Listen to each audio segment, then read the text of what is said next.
Sempat curhat sepi job, Sule kini jual semua mobil mewah, sisakan satu mobil. Sempat curhat sepi job tampil di TV, komedian Sule juga mengaku menjual semua mobil mewahnya. Bahkan ayah Rizky Febian itu juga menjual mobil kesayangannya dulu, yakni Mustang dan Porsche. Mertua Bahalini itu mengungkap alasannya. Sule mengaku sudah tak tertarik lagi mengoleksi mobil mewah. Bukan hanya itu, Duda Natali itu menjual koleksi mobil mewah tersebut supaya bisa menghilangkan rasa pamer ke orang lain. Cuma buat ngeliatin ke orang doang, kalau kita punya Porsche, Mustang, saya jual semuanya, di rumah tinggal Innova, jual semua. Ya buat apa, Vi? Buat apa? Tutur Sule saat berbincang dengan Raffi Ahmad. Sule mengaku kini hanya menggunakan mobil Innova yang lebih irit dibandingkan mobil-mobil mewah. Raffi yang juga punya hobi mengoleksi supercar miliaran rupiah sependapat dengan Sule. Kalau Innova kan 300.000 bisa buat 2 minggu bensinnya.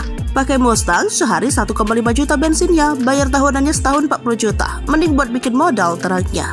Suami Nagita tersebut juga boleh merasakan apa yang dialami Sule. Sule lebih senang memanfaatkan uangnya untuk membeli properti. Dia fokus berinvestasi untuk 5 orang buah hatinya.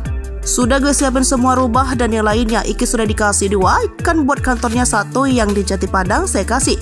Itu buat rumahnya. Putri juga sudah dikasih, Rizwan ada, Ferry juga ada, sampai Azam sudah ada. Sudah disiapkan, tutup Sule.